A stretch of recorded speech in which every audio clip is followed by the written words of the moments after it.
je vous salue dans le nom précieux et merveilleux de notre Seigneur de gloire, Jésus-Christ. C'est vraiment pour moi aujourd'hui une joie immense de pouvoir commencer cette émission intitulée Marcher en nouveauté de vie. J'aimerais vraiment au travers de ces différentes émissions aider chaque enfant de Dieu, aider vraiment ces personnes qui viennent de donner leur vie au Seigneur, celles-là qui ont donné il y a longtemps, celles-là même qui sont en train d'enseigner les autres à pouvoir vraiment entrer dans les profondeurs de notre nouvel héritage, de notre héritage en Christ. Car celui-là qui marche en nouveauté de vie, c'est cette personne qui pourra pleinement expérimenter les merveilles du royaume. Donc, mon nom est Sorel Marais, je suis servante de Dieu et je suis responsable vraiment d'un réseau international des églises. Tout est possible et je crois vraiment qu'au travers de cette émission, vous allez être bénis et les difficultés que vous rencontrez vraiment dans votre parcours chrétien vont pouvoir vraiment trouver une réponse. Que Dieu vous bénisse abondamment. Donc, je vais vraiment prier pour ouvrir ce moment, cette première épisode. Et je la recommande entre les mains de notre Seigneur de gloire Jésus-Christ. Père, dans le nom de Jésus, merci pour tes enfants qui se connectent, Seigneur, à vraiment cette vidéo. Tes enfants qui sont bénis, je prie maintenant que par la puissance de ta parole qui sera libérée, que cette parole puisse vraiment impacter les vies. Et selon qu'il est écrit qu'il envoya sa parole et sa parole les guérit. Je prie maintenant afin que ta parole guérisse tes enfants. Seigneur, une guérison spirituelle, une guérison, Seigneur, physique, une guérison en tout point. Que ta parole qui est esprit et vie puisse créer quelque chose de tellement puissant dans la vie de tes enfants, de telle sorte que chaque personne puisse vivre une réelle transformation en vue de la croissance spirituelle jusqu'à la maturité. Que Dieu vous bénisse abondamment. Donc vraiment, je suis très heureuse, comme j'étais en train de le dire, parce que c'est un thème que j'aime beaucoup. Et je crois qu'il est temps vraiment que les enfants de Dieu puissent prendre conscience que le Seigneur Jésus-Christ revient très bientôt. Et son retour est tellement imminent que nous ne pouvons plus juste adhérer à des mouvements religieux. Nous ne pouvons plus juste faire de nous-mêmes, je fais ceci, je ne fais pas ceci, qu'est-ce qu'il faut faire, qu'est-ce qu'il ne faut pas faire. La vie chrétienne est vraiment quelque chose qui interpelle une réelle croissance spirituelle. On va voir notamment dans la parole de Dieu où la Bible nous dit que Jésus-Christ croissait. Il connaissait une réelle croissance. Et quand nous naissons vraiment de nouveau, quand je parle ici de naître de nouveau, quand nous donnons notre vie au Seigneur Jésus-Christ, il faut savoir que nous sommes comme un bébé. Et le bébé a besoin de se nourrir pour continuer à grandir. Un bébé qui ne mange pas va tout simplement mourir. Et un bébé peut-être qui mange les mauvais aliments aussi, peut aussi mourir. Ou alors, il ne va pas connaître une croissance. Il sera un petit nain malade et tellement de choses. Parce que la nourriture apporte beaucoup à notre organisme. Et il faut savoir que nous aussi, en tant qu'enfants de Dieu, nous avons besoin d'une nourriture spirituelle en fonction de notre âge. Ça, c'est très important. En fonction de notre âge, ne pas aller chercher vraiment, on va dire, des aliments solides lorsque nous devons être au lait. Et vraiment, peu importe votre âge spirituel, si je puis le dire, j'aimerais vous faire comprendre et puis vous encourager à saisir tout ce qui sera révélé au travers de ces enseignements parce que c'est pour tout type d'âge, toute catégorie de personnes, toute catégorie de fils ou de filles de Dieu, personne n'est exclu. Donc, on va commencer par tout simplement définir marcher en nouveauté de vie. Qu'est-ce qu'on entend par cela? Marcher en nouveauté de vie. Pourquoi? Pourquoi est-ce que c'est si important? Pourquoi ne pas tout simplement se limiter au seul fait d'accepter Jésus-Christ dans sa vie comme son Seigneur et son Sauveur? Ou est-ce que c'est important? Pourquoi c'est si important de marcher en nouveauté de vie? Et déjà, cette histoire, c'est quoi? On va commencer par lire la parole de Dieu dans le livre de 2 Corinthiens, chapitre 5, verset 17. Il est écrit, « Si quelqu'un est en Christ, il est une nouvelle créature. » Ça, c'est très important de prendre en considération cela. On ne peut pas prétendre être en Christ, prétendre avoir reçu Dieu et rester la même personne. Il est une nouvelle créature, on va préciser. Les choses anciennes sont passées. Voici, toutes choses sont devenues nouvelles. Donc, c'est un fait. Ici, on n'est pas en train de te dire ou bien de te demander est-ce que les choses sont passées? Est-ce que tu es une nouvelle créature? On te dit est-ce que tu es en Christ? On dit la seule condition, c'est que lorsque nous sommes en Christ, nous sommes une nouvelle créature. Il n'y a rien à faire par rapport à cela. C'est un fait absolu. Lorsque nous sommes en Christ, nous sommes une nouvelle créature. Donc, c'est un peu ça. Alors, la question est de savoir est-ce que je suis en Christ? on peut tout simplement faire une certaine différence. Ce n'est pas parce que j'adhère à un mouvement religieux que je suis en Christ. Ce n'est pas parce que je suis en compagnie, on va dire, des frères et sœurs que je suis en Christ. Ce n'est pas parce que mon père ou ma mère est pasteur que je suis en Christ. Les preuves sont au travers de notre vie. C'est un fait. Quand on est en Christ, on est automatiquement une nouvelle créature, un nouveau type de personne. Ce n'est pas seulement parce qu'on le déclare, mais c'est parce qu'on le vit, on le voit par nos actes. Les personnes qui sont à l'extérieur peuvent voir que je suis totalement transformée. Les personnes qui sont autour de moi, dans ma famille, peuvent voir Christ au travers de moi. Donc, c'est important de prendre en conscience cela. On doit voir la transformation, on doit voir le changement. C'est un fait. On dit que non seulement nous sommes une nouvelle créature, mais les choses autour de nous aussi, tout est devenu nouveau. Donc, qu'est-ce que cela veut dire? On a deux choses.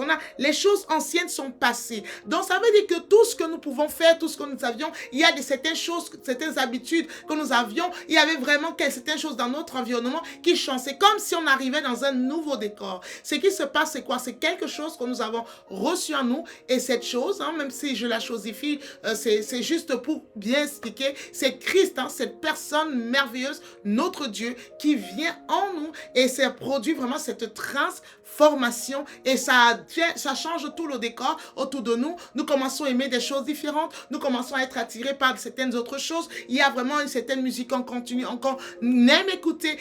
Il y a des choses comme ça qui changent et on ne peut pas forcément comprendre pourquoi, mais on ne peut pas donner sa vie au Seigneur et rester la même personne, avoir les mêmes plaisirs, avoir les mêmes passions et ainsi de suite. Il y a quelque chose qui change et on va continuer. Voici, toutes choses sont devenues nouvelles. Donc, il y a les choses anciennes qui partent et les choses nouvelles qui viennent. Donc, c'est un peu ça. La nouvelle créature en Christ vraiment amène de nouvelles choses et vraiment fait partie des autres. Donc, c'est d'abord tout partir et amène de nouvelles choses à nous. Et c'est pourquoi c'est important de comprendre que lorsqu'on parle de marcher en nouveauté de vie, ça veut dire que je dois marcher dans tout ce qui est venu à moi. Donc, il faut savoir qu'il y a des choses qui sont parties de moi. Donc, parfois, quand quelqu'un donne sa vie au Seigneur, la personne va se remarquer, j'ai perdu des amis, j'ai perdu ceci, on ne me comprend plus.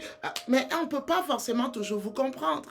J'aimerais que vous sachiez cela. On ne peut pas toujours vous comprendre quand vous avez donné votre vie au Seigneur. Même parfois, vos parents qui vous aimaient tellement parce que vous avez donné votre vie à Christ, ce n'est plus le cas, on ne vous comprend plus. Donc, c'est naturel et c'est normal parce que vous êtes une autre personne, parce qu'eux aussi ne se retrouvent plus en vous. Il ne faut pas seulement vouloir ceux-là qui nous persécutent, ceux-là qui n'acceptent pas ce que nous venons de, ce que nous vivons. Il faut aussi apprendre à comprendre ces personnes-là. Dans nos familles, il faut comprendre vraiment nos parents, il faut comprendre nos frères et sœurs, parce qu'on est vraiment devenu une nouvelle créature. Nous sommes une personne qui n'ont pas connu. Nous sommes une personne vraiment qui fait des choses qu'ils ne faisaient pas avant. Donc, eux aussi sont perturbés. Et quand on est dans cette logique-là, on cultive vraiment beaucoup plus de patience aussi. Et on se dit, oui, en même temps, ils m'ont élevé comme ça, ainsi de suite. Ils m'ont appris certaines choses. Maintenant, aujourd'hui, je suis attirée par autre chose. Je veux lire ma Bible. Je veux aller à l'église. Je veux chanter l'adoration. Pourtant, dans ma maison, on met le rock tout le temps. Mais quand c'est à moi de mettre, je prends un son d'adoration. Tout ça, on peut pas forcément dire que les personnes sont méchantes envers nous, mais c'est cette transformation, ce changement-là qui crée aussi un décor nouveau autour de nous. Et on doit comprendre cela, on doit comprendre aussi les autres. Donc, c'est un peu ça. Et alors, ce décor qui change comme ça autour de nous, qui fait partie des personnes qui créent une séparation, qui fait même partie, qui nous fait abandonner certaines choses, certains types de vie où on se sent, commence à se sentir mal à l'aise. Il faut savoir que ça porte aussi à nous certaines choses. Donc, on dit, toutes choses sont devenues nouvelles. Il y a des nouvelles choses qui viennent à nous. Dans le livre de Jean 3, verset 3, il est écrit: il y a donc cette importance, quand avant qu'on lise le livre de Jean 3, verset 3, il y a certains enfants de Dieu, il y a certains chrétiens, certaines personnes qui sont dans des églises, qui ne sont pas forcément, parce que moi je dis, être chrétien, ce n'est pas adhérer à un mouvement religieux, c'est bien plus que ça. Alors, il y a des personnes qui font partie des églises, mais qui n'expérimentent pas cela. Il n'y a pas un avant, il n'y a pas un présent, il n'y a pas même un futur. Donc, au fait, elles vivent, il n'y a pas tous ceux qui connaissaient ces personnes avant, elles sont restées les mêmes, elles continuent de vivre, on n'a pas vu un changement, on n'a pas vu quelque chose. Donc, j'aimerais faire comprendre à ces personnes que si vous avez donné votre vie au Seigneur Jésus-Christ, à l'intérieur de vous-même, rien n'a changé. Vous ne sentez aucun désir vers autre chose. Vous ne vous sentez pas attiré par ci ou par ça. Vous êtes resté les mêmes personnes. Il faut savoir qu'il y a vraiment une sonnette d'alarme vraiment qui est en train de résonner et il faut vraiment prendre conscience que ce n'est pas normal. Dans le livre de Jean chapitre 3, verset 3, il est écrit: Jésus lui répondit, en vérité, je te le dis, si un homme ne naît de nouveau, il ne peut voir le royaume de Dieu. Si un homme ne naît de nouveau. Donc, il y a encore cette nouvelle créature, il y a cette nouvelle création. Il faut savoir vraiment que lorsque un enfant est dans le ventre,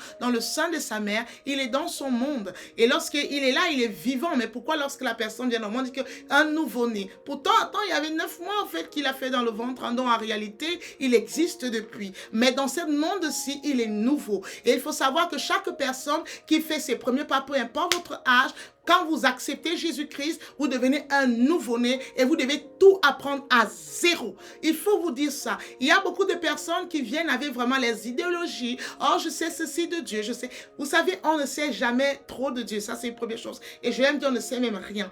La connaissance qu'on peut avoir de Dieu avant de donner sa vie au Seigneur n'est pas la même lorsque nous la donnons. Parce qu'on a une certaine façon même de lire la Bible qui n'est pas correcte. Nous allons en parler. Parce que ma manière de lire la Bible aussi doit être importante pour pouvoir comprendre les réalités du royaume, pour pouvoir connaître Dieu et ainsi de suite. Donc, ça veut dire que peu importe ce que vous avez connu dans le passé, lorsque vous donnez votre vie au Seigneur, vous êtes un nouveau-né et vous n'avez pas à apprendre ou enseigner qui que ce soit. Vous avez à consommer du lait, vous avez à recevoir. C'est aussi une notion d'humilité. Donc, vous devez commencer à faire vos premiers pas avec Dieu pour vraiment connaître comment est-ce que ça se passe ici.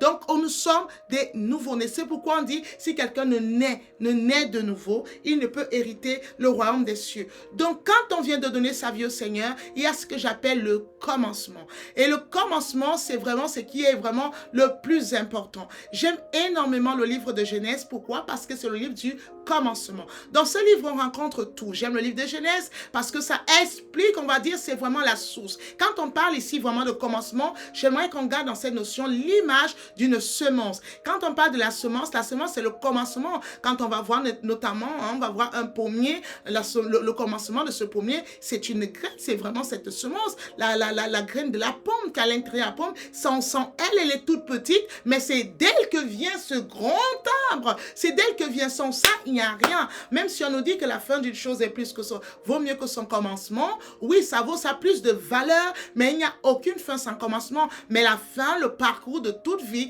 commence et est dépendant, de son commencement. Et alors, il faut comprendre que nous aussi, en tant qu'enfants de Dieu, lorsque nous donnons notre vie au Seigneur, tout dépend de comment nous avons commencé les choses. Il y a des personnes qui vont faire tout un parcours, avoir des années dans la foi, mais qui ont tellement mal commencé, qui n'ont même pas pris les bases du départ, de telle sorte qu'elles arrivent à 10 ans dans la foi, elles s'écroutent encore, on croirait, avec du vent, tout simplement du vent. Selon que la parole de Dieu déclare, lorsqu'une personne bâtit sa maison sur du roc, cette maison, elle est solide. Mais lorsque c'est sur du sable, il suffit que le vent passe, la maison, elle s'écroule. Tu as 10 ans dans la foi, tu as 20 ans, tu as même 30 ans dans la foi, mais à chaque fois, tu es toujours en train de rechercher d'avoir la foi. Tu es toujours en train de courir après la foi, tu n'arrives pas à avoir confiance au Seigneur. C'est tout simplement parce que ta maison est bâtie sur du sable. Donc, c'est un peu ça. Il faut aller à la base, soit aller à la source, soit aller au commencement. Et on va commencer par le commencement de toutes choses. Ça, c'est très important.